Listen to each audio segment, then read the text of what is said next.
Procon de Criciúma divulga informações sobre a pesquisa do material escolar aqui no município e você vai ver também. A aplicação de uma segunda dose de reforço ou quarta dose da vacina contra a Covid começa a ser debatida no país. Várias capitais já contratam profissionais de saúde para atender alta demanda de pacientes com Covid. O Brasil registrou mais um aumento de taxas de ocupação de leitos de UTI.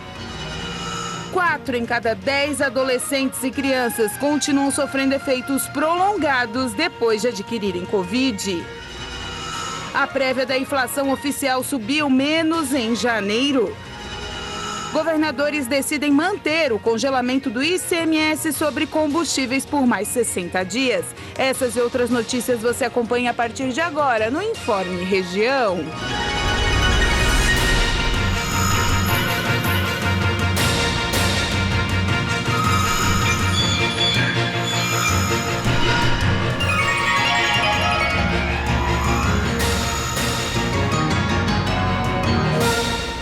Olá, hoje quinta-feira, 27 de janeiro de 2022, tempo fresco em toda a região sul, chove lá fora. A aplicação de uma segunda dose de reforço ou a quarta dose da vacina contra a Covid começa a ser debatida no Brasil esta semana. A quarta etapa, atualmente adotada pelo Chile e Israel, pode ser usada em idosos e profissionais da saúde brasileiros. No Brasil, em dezembro, o Ministério da Saúde recomendou a quarta dose apenas para pessoas imunossuprimidas e 4 meses após a terceira. Outros países, como a Alemanha e Estados Unidos, discutem atualmente a possibilidade dessa aplicação extra diante da explosão de casos da Ômicron. A Sociedade Brasileira de Imunizações acha importante avaliar a necessidade de mais um reforço e qual seria o intervalo dessa dose adicional para idosos e profissionais de saúde no país. Até o momento, não há estudos conclusivos sobre o assunto. Os primeiros dados começam a surgir em Israel, onde a quarta dose é aplicada em maiores de 60 anos e outros grupos de risco. No país, esse novo reforço foi recomendado a todos os adultos 5 meses após a aplicação da terceira dose. Os pesquisadores israelenses revelaram que aqueles vacinados pela quarta vez alcançaram de 3 a 5 vezes mais proteção contra a doença grave provocada pela Covid em comparação com quem recebeu 3 doses. E a defesa contra a infecção pelo vírus SARS-CoV-2 cresceu 2 vezes. No Brasil, a dose adicional já vem sendo aplicada em Botucatu, no interior de São Paulo, nos idosos que residem em instituições de longa permanência. A cidade ampliou a cobertura vacinal e avançou etapas do programa desde que foi escolhida para o estudo do imunizante AstraZeneca no ano passado. Hoje, 90,7% dos moradores estão totalmente imunizados e 65,9% já receberam a dose de reforço. Várias capitais já contrataram profissionais de saúde para atender a alta demanda de pacientes com Covid-19.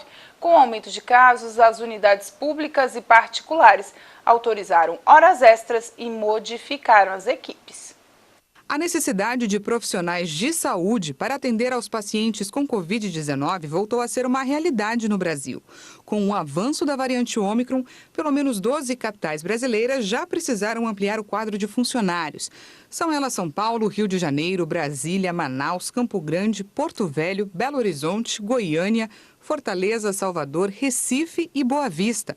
Nos hospitais da rede particular, a situação não é diferente. Segundo a Associação Nacional de Hospitais Particulares, as administradoras já começaram a contratar mais enfermeiros e médicos e a pagar horas extras para suprir a demanda de pacientes com Covid.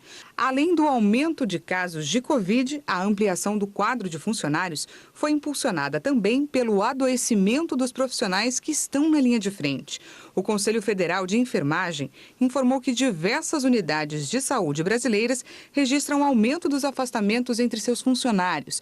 O Rio de Janeiro é uma das cidades que mais contratou profissionais após o pico de contágio da doença.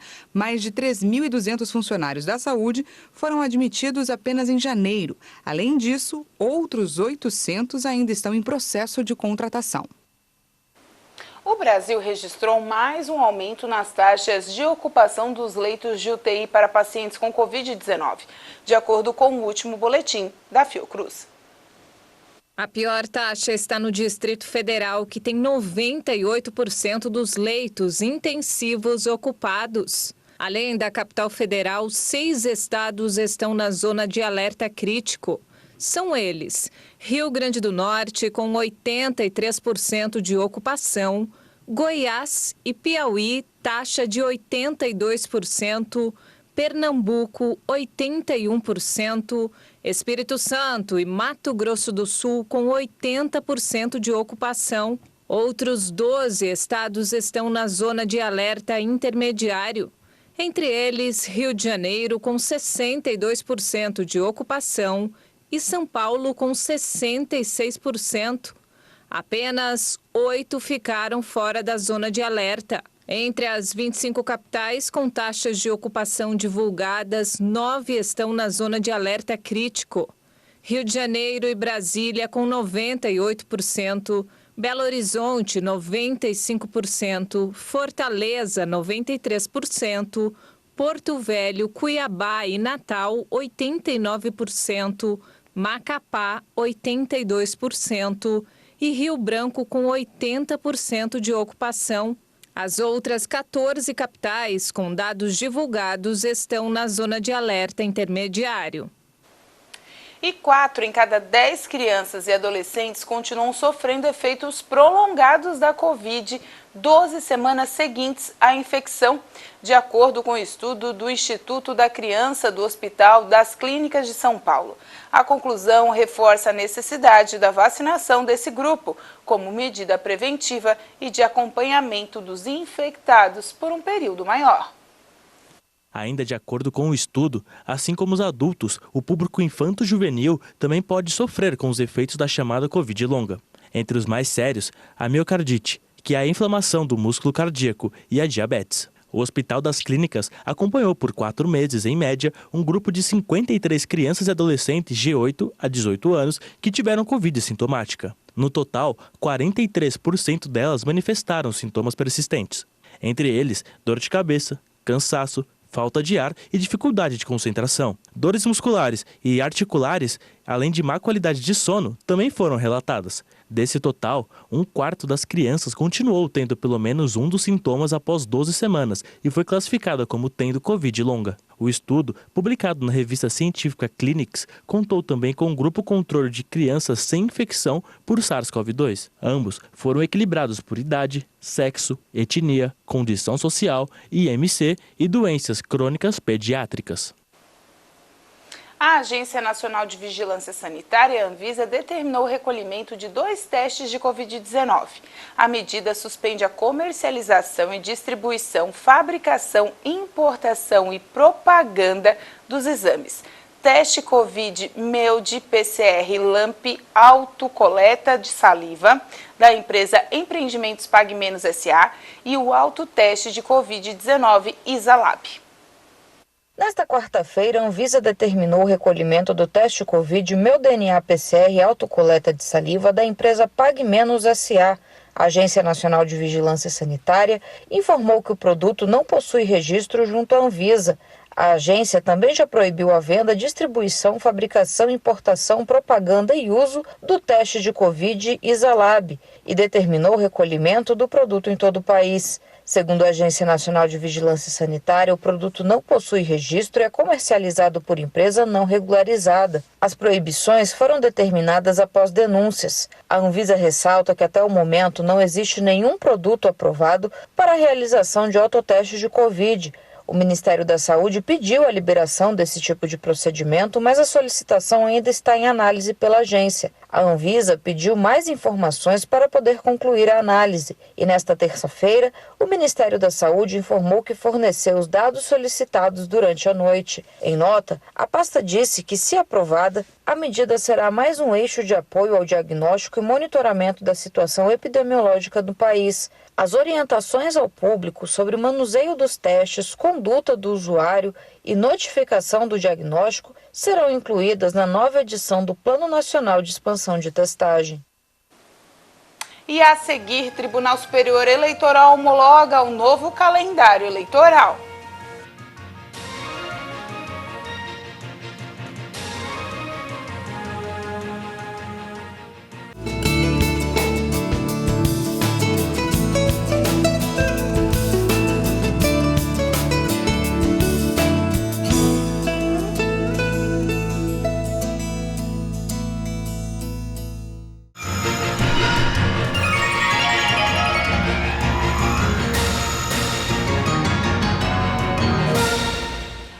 prévia da inflação oficial subiu menos em janeiro e o IPCA 15 acumula alta um pouco menor em 12 meses. O Índice Nacional de Preços ao Consumidor Amplo 15, que é uma prévia da inflação oficial do país, ficou em 0,58% em janeiro, após ter registrado taxa de 0,78% em dezembro. Segundo o IBGE, com o resultado, o IPCA 15 acumula alta de 10,20% nos últimos 12 meses. Ficou abaixo dos 10,42% observados nos 12 meses encerrados em dezembro. A desaceleração em relação a dezembro foi influenciada pelo recuo nos transportes, principalmente com a queda nos preços da gasolina e das passagens aéreas. Além disso, o etanol e o gás veicular também tiveram variações negativas no período. Mas, com exceção dos transportes, os outros 8 grupos de produtos e serviços pesquisados tiveram alta em janeiro. A alimentação e bebidas foi a principal influência para a alta do IPCA 15 em janeiro. E os maiores impactos desse grupo vieram da cebola, das frutas, do café moído e das carnes. No grupo Saúde e Cuidados Pessoais, o destaque foi no item de higiene pessoal. Em habitação, o maior impacto foi do aluguel residencial, com alta de 1,55%. Houve ainda alta no gás encanado. A maior variação no IPCA 15 de janeiro foi no vestuário, que subiu 1,48%, com alta em todos os itens. Já nos artigos de residência, os destaques foram os eletrodomésticos e equipamentos e os itens de mobiliário. Os demais grupos ficaram entre o 0,25% de educação e o 1,09% de comunicação. 2022 é o ano da Copa do Mundo de Futebol, mas também de eleições. E a corrida dos candidatos e eleitores para cumprir as regras estabelecidas no calendário definido pela Justiça Eleitoral já começou. Este ano, além do presidente da República, os eleitores vão renovar 1/3 do Senado, que significa 27 parlamentares, um para cada estado. Além disso, serão eleitos os novos governadores e os integrantes das assembleias legislativas estaduais. E até outubro, quando serão realizadas as eleições, os políticos e eleitores deverão ficar atentos às regras estabelecidas no calendário aprovado pelo Tribunal Superior Eleitoral e que já está em vigor. Por exemplo, desde o último dia 1º, é obrigatório o registro de pesquisas eleitorais e a limitação de gastos com publicidade dos órgãos públicos federais, estaduais e municipais. Entre 3 de março e 1º de abril ficará aberta a chamada janela partidária. Deputados federais, estaduais e distritais poderão trocar de partido sem perder o mandato. Dia 2 de abril será o prazo final para prefeitos e governadores deixarem o cargo para disputar as eleições. 4 de maio é o fim do prazo para transferência ou solicitação do título de eleitor. De 20 de julho a 5 de agosto, os partidos vão realizar as convenções e oficializar a escolha dos candidatos. A partir de 16 de agosto, os candidatos poderão fazer campanha, inclusive na internet. E no dia 26 de agosto terá início o horário eleitoral no rádio e na TV. Este ano, o primeiro turno está marcado para o dia 2 de outubro. E o segundo turno será realizado, se necessário, no dia 30 de outubro. A posse dos novos eleitos será no dia 1º de janeiro do ano que vem, com o início de atividades de acordo com cada calendário das câmaras, governos estaduais e presidência da República. Governadores decidem manter o congelamento do ICMS sobre os combustíveis por mais 60 dias. Em nota assinada por 21 dos 27 dos governadores, eles dizem que a proposta traduz um esforço com o intuito de atenuar as pressões inflacionárias que tanto prejudicam os consumidores, sobretudo no tocante às camadas mais pobres e desassistidas da população brasileira. Os governadores também cobram do governo Bolsonaro mudanças na política de preços da Petrobras, falando sobre a urgente necessidade de revisão da política de paridade internacional de preços dos combustíveis, que tem levado a frequentes reajustes, muito acima da inflação e do poder de compra da sociedade. Essa decisão será tomada até que soluções estruturais para a estabilização dos preços desses insumos sejam estabelecidas. Os governadores congelaram o valor do imposto em novembro do ano passado, a princípio por um prazo de 90 dias, que venceria no final deste mês. A seguir, Procon de Criciúma publica pesquisa sobre material escolar.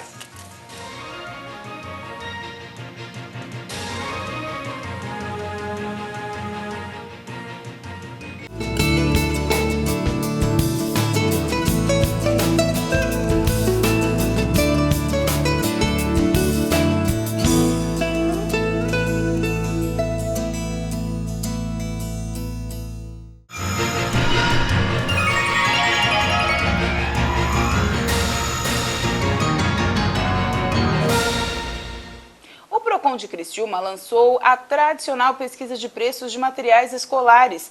Em apenas um produto, a diferença chegou a mais de 400%.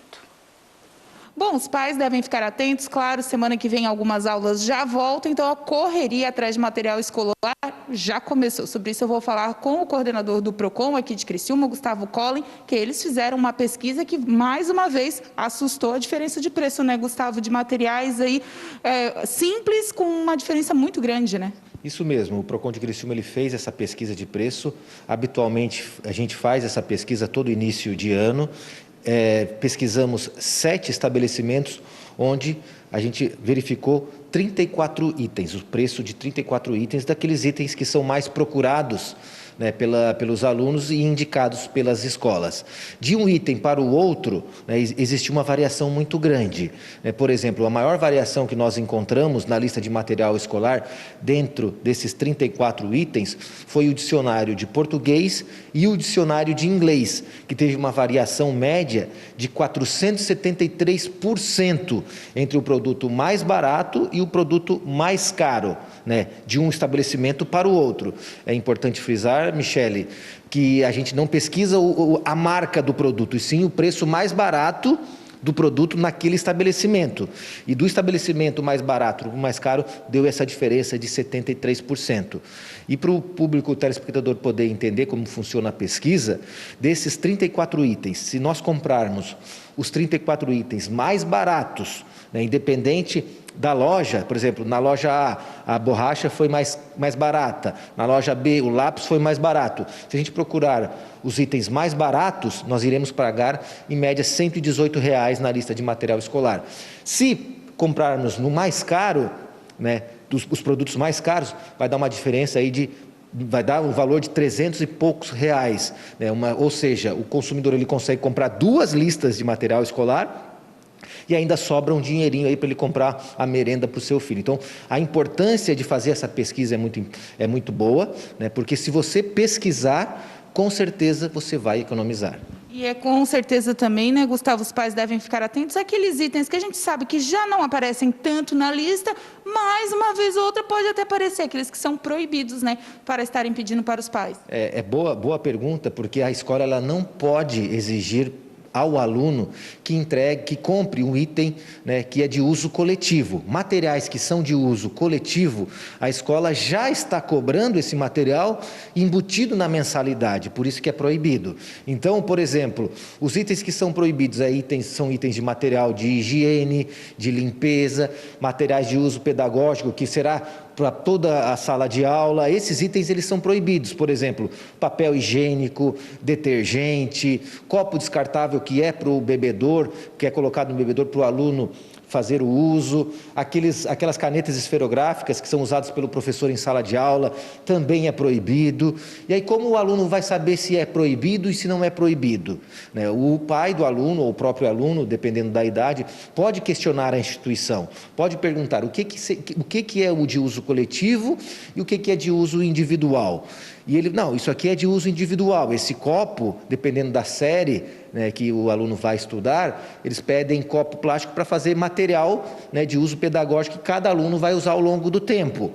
Então, a escola é obrigada a mostrar dentro do ensino, né, ao longo do ano, dentro do seu ensino pedagógico, para que vai servir aquele copo plástico. Se ele está pedindo, é porque já tem algo programado, e aí ele vai ter que mostrar. Né? E não pode pedir também uma quantidade absurda de copos. Então, assim, a conversa, o bom senso tem que ter das duas partes. Então, se o aluno desconfiar de algo, questione a escola. Se a escola não passar a informação precisa ou se negar, venha até o PROCON de Criciúma, traga a lista de material escolar, traga o nome da escola, que nós entraremos em contato com a direção e questionaremos todos os itens, um por um, o que é pedagógico, o que é de uso individual, o que é de uso coletivo, o que o aluno vai usar durante o ano. Gustavo, também uma questão que muito aflora é o uniforme, né? Não pode ter uma loja só específica para compra de uniforme, né? Pode ter variação até para os pais poderem pesquisar e adquirir um valor que caiba no bolso. Boa pergunta, porque a escola ela não pode obrigar o aluno a fazer a compra do uniforme numa loja específica. Ela pode indicar, por exemplo, a loja X fornece esse produto, mas você está livre para comprar onde o seu bolso, né, puder fazer a compra, porque de repente na loja X não tem, na loja X tem um valor, né, e na outra loja pode ser um pouco mais barato. E existem casos também que só uma loja fabrica o uniforme escolar, e aí o consumidor não tem o que fazer. Mas se o consumidor quiser ele mesmo fazer o seu uniforme, existem muitas costureiras que têm alunos nas escolas, eles podem fazer.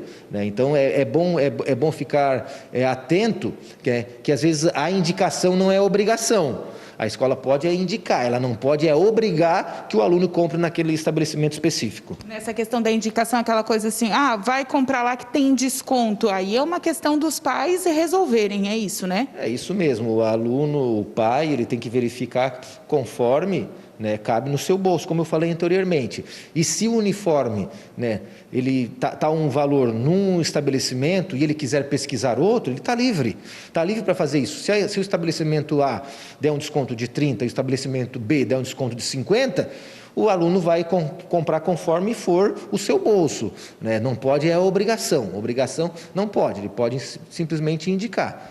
Para a gente encerrar a questão de matrículas e rematrículas, a gente sabe que já passou um pouco desse período, mas ainda tem pais procurando, até transferências, enfim. As escolas têm alguma obrigação, ainda mais com esse período pós-pandemias, de aulas não presenciais, enfim, os pais devem ficar atentos num cronograma, principalmente as escolas particulares, dessa questão de aulas não presenciais, Gustavo? A aula não presencial, né, de acordo com o decreto que o prefeito já assinou, ela será obrigatória agora presencialmente a partir desse ano. Com relação às matrículas, né, existe um cronograma que cada instituição de ensino faz ao longo do ano, né, as pessoas que já estão, os alunos que já estão estudando numa escola, acho que o período da rematrícula já passou, né, a questão da matrícula para novos alunos, ainda existem escolas que ainda estão, né, com uma segunda chamada, mas é importante frisar que a escola, ela pode sim se negar a fazer a matrícula ou a rematrícula se tiver com pendência financeira. Mas a partir do momento que for matriculado, a escola não pode deixar de atender o aluno por pendência financeira. Por exemplo, o aluno, ele começou a estudar hoje, ele não pagou uma mensalidade. A escola não pode proibir de que finalize o período do plano de ensino. Mas no próximo ano, a escola pode sim, né, cancelar a rematrícula desse aluno por conta da situação financeira, da pendência financeira. Então é muito importante os pais ficarem atentos ao cronograma de rematrícula, de matrícula, né, e ficarem atentos às pendências que tem cada instituição financeira, porque se tiver algo, a escola sim pode, né, não querer fazer a rematrícula. Então tá certo, obrigado pelas informações. Tá aí, então, bater perna e ir atrás do melhor preço para poder economizar, já que agora começo de ano tem material escolar, impostos, enfim, tudo que a economia ajuda no bolso. Voltamos ao estúdio. É isso aí, o bom é bater perna, pesquisar. E pela segunda rodada do Catarinense da primeira divisão, o Próspera perdeu novamente, dessa vez para o Hercílio Luz. O Próspera segue sem marcar pontos no Campeonato Catarinense. Pela segunda rodada, o time da Raça enfrentou o Hercílio Luz no estádio Orlando Scarpelli, em Florianópolis, já que o campo do Próspera está em reformas. O time não foi bem na partida e acabou perdendo pelo placar de 1-0.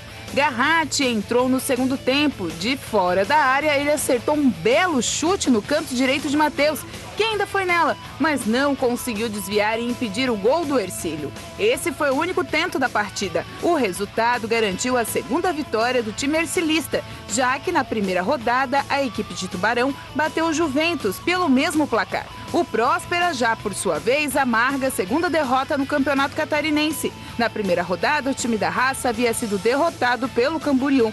O Próspera volta a campo no próximo domingo. O confronto será contra o Marcílio Dias, no estádio Dr. Hercílio Luz, em Itajaí. A partida está marcada para as 4 horas da tarde. Não tá fácil pro Próspera. E com essa informação a gente encerra o Informe Região desta quinta-feira. Lembrando para você que você pode ficar à vontade de seguir a gente nas redes sociais, @TV Primavera no Instagram, Facebook e também no nosso canal do YouTube. A todos vocês, uma boa noite. Até amanhã.